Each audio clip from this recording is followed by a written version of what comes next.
accessing out of bounds. When you allocate a buffer, whether on the stack or on the free store, you get a pointer.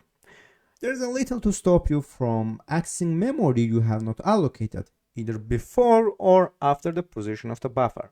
This means that when you use pointer arithmetic or indexed access on arrays, that you check carefully that you are not giving to access the data out of bounds. Sometimes the error may not be immediately obvious, but now I want to create some code that will show how this out of bounds works here. 1 2 3 4 here.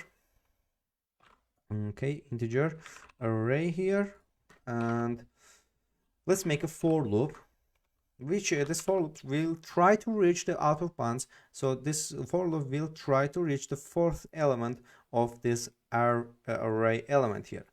So for make an integer 0 here, and while integer is less than 4, e plus plus. Let's make it 5 actually. So here, array here, or actually make it 4 because I want to tell something, and we'll connect this subject to another here. Plus equals array e plus 1. Here, this is gonna be what happens when e equals 3 here. So let's print it out actually, see out. Okay, and make it variable integer a e here, integer a and 1 here. So when you use indexing, you have to keep reminding yourself that arrays are indexed from 0. Arrays are indexed from 0. So last array equals array minus 1.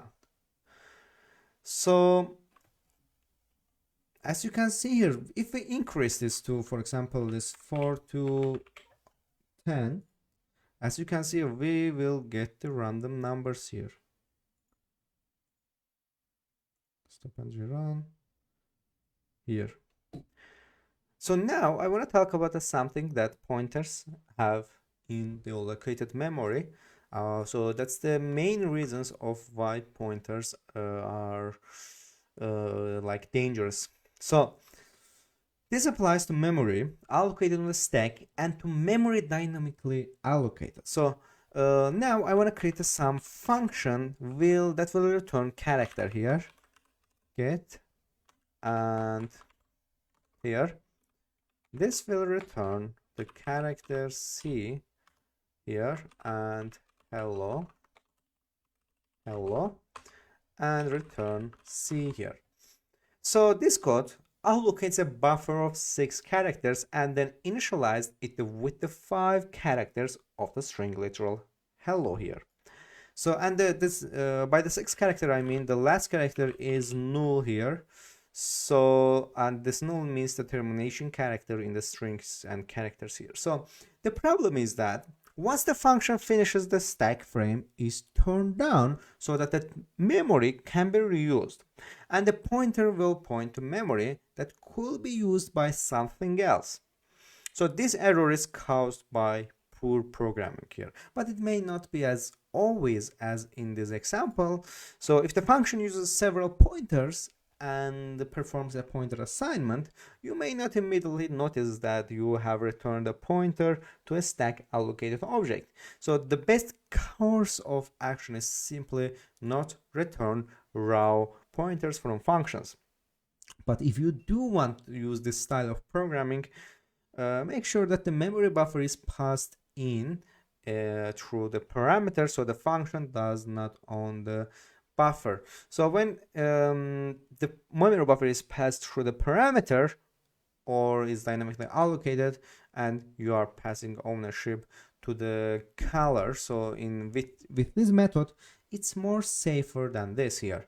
So this leads on the another UG. So if you call delete on a pointer and then later in your code try to access the pointer, you will be accessing memory that is potentially being used by other variables. So to alleviate this problem, you can get into the habit of assigning a pointer to null PTR here. So when you delete it and check for the null PTR before using assignment, so it's more good practice here. So alternatively, you can use smart pointer object, which will do this for you here, but smart pointers will be covered in next lectures here.